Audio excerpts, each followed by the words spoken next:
మనం ఇప్పుడు చూసినటువంటి మురుడేశ్వర్ గోపురం చూసుకోవచ్చు. చాలా అంటే చాలా ఎత్తుగా ఉంటుంది. మనం ఆ టాప్ వ్యూకి అయితే వెళ్ళబోతున్నాం. దర్శనం అయిన తర్వాత అయితే వెళ్దాం.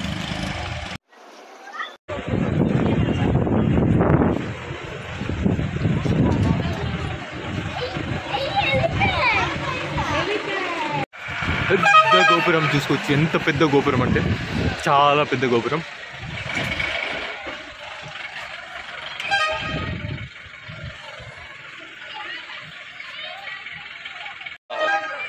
ఫైనలీ మురుడేశ్వర్. సో ఇప్పుడైతే దర్శనానికి అయితే వెళ్ళబోతున్నాం.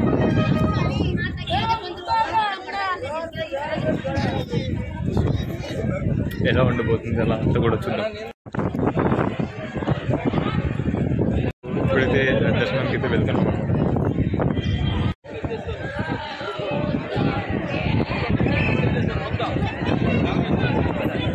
వెళ్ళడానికి అయితే ఇక్కడ టోకెన్స్ అయితే తీసుకోవాలన్నమాట. ఎంట్రన్స్ లోనే మనమైతే ఫస్ట్ దర్శనం చేసుకుందాం. దర్శనం అయిన తర్వాత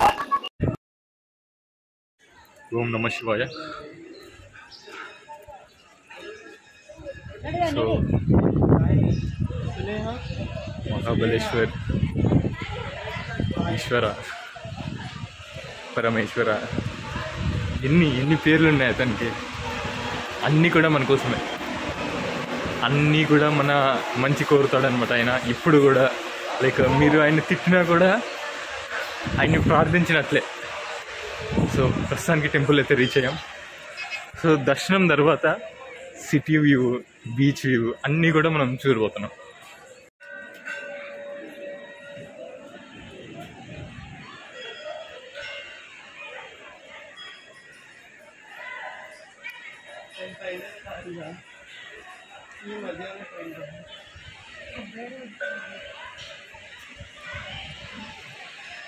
మనం మురుడేశ్వర స్వామి టెంపుల్ అనమాట.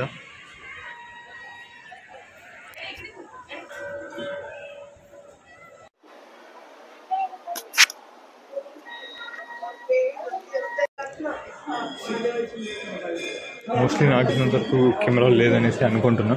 చూద్దాం. మురుడేశ్వర స్వామి అయితే అక్కడ ఉంటారు. భక్తుల రద్దీ అయితే పర్లేదు, కొంచెం ఉందన్నమాట, ఎక్కువనే. ఒక లడ్డు వచ్చేసి 30 రూపీస్ అనమాట. సో సర్వదర్శ పూజ ఇవన్నీ మీరు చూసుకోవచ్చు, స్క్రీన్ పైన కనిపిస్తుంటాయి.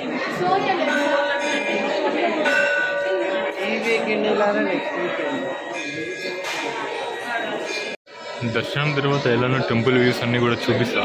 ఇప్పుడు ఏంటంటే క్యూ లైన్లో ఉన్నాం కదా, క్యూ లైన్ నుంచి దర్శనానికి వెళ్ళేప్పుడు మనకు ఎలా ఉంటుంది అనేసి. సో సండే కావడంతో మనకు రష్ అయితే ఉందన్నమాట. సో మనం రైల్వే స్టేషన్లోనే ఫ్రెష్ ఎయిర్ రావడం మనకు మంచిగా జరిగింది. కొద్దిసేపు అయితే శివుని ప్రార్థించుకుందాం, అంతే మంచిగా జరగాలి, మన ప్యాషన్ గ్రో అవ్వాలి, మనం సక్సెస్ అవ్వాలి లైఫ్లో అనేసి.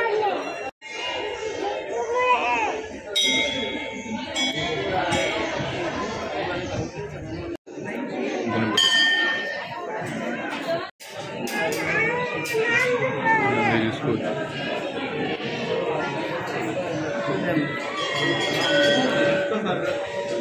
ఇక్కడ ప్రసాదం టెంపుల్లోనే ఉన్నామన్నమాట. ఇప్పుడే దర్శనం అయితే బాగా జరిగింది.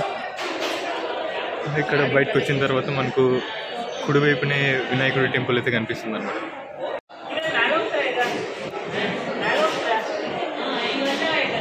వినాయకుడు అయితే కనిపిస్తారు మనకు.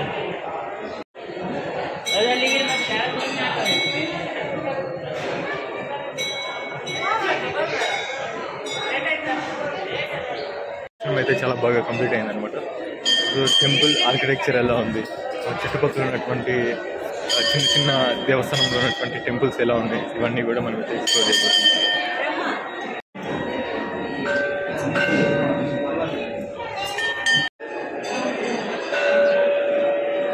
మనకు అక్కడ దత్తాత్రేయుని దర్శనం అయిపోయిన తర్వాత ఇక్కడ నందీశ్వరుడు ఉంటారనమాట టెంపుల్లోనే. చూసుకోవచ్చు మనకు భక్తుల రద్దీ కూడా ఎలా ఉంది అనేసి. ఈరోజు సండే కావడంతో భక్తుల రద్దీ కూడా కొంచెం ఎక్కువనే ఉంది ఊహించిన దానికంటే. సో ఇక్కడ నుంచి చూస్తున్నారు కదా, వీళ్ళు దర్శనం చేసుకుని టెంపుల్ నుంచి వస్తున్నారు అనమాట. స్వామివారి దర్శనం అయితే చాలా చాలా ప్రశాంతంగా అయితే అవుతుంది. అంటే మరి తోసుకోవడం అలాంటిది అయితే ఉండదు అనమాట. స్వామివారి ప్రసాదం చూసుకోవచ్చు మనకు టెంపుల్కి రైట్ సైడ్లో అయితే ఉంటుందన్నమాట.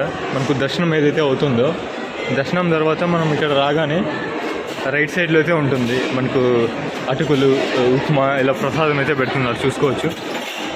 దర్శనం తర్వాత మనకు అదృష్టం ఉంటే ఖచ్చితంగా ప్రసాదం అయితే దొరుకుతుంది అనుకున్నాం. అన్నప్రసాదానికి వచ్చామన్నమాట.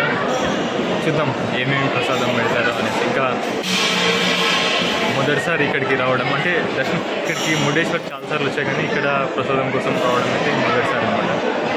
చాలా అదృష్టంగా పోవాల్సిన దర్శనం కూడా చాలా మంచిగా అయిందన్నమాట. మనకు ప్రసాదంగా అటుకులు అయితే పెడతారు అనమాట.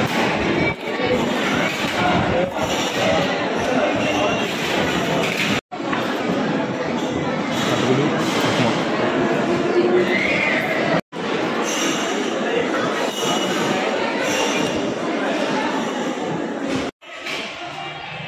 సో మనం అక్కడ చూస్తున్నాం కదా, అక్కడైతే బ్రహ్మోపదేశం అయితే జరుగుతుందన్నమాట.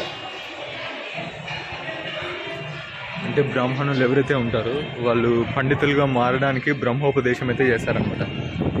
బ్రహ్మోపదేశం అంటే అక్కడ ఇంకా కూడా నామకరణం కూడా జరిగే అవకాశం ఉంది.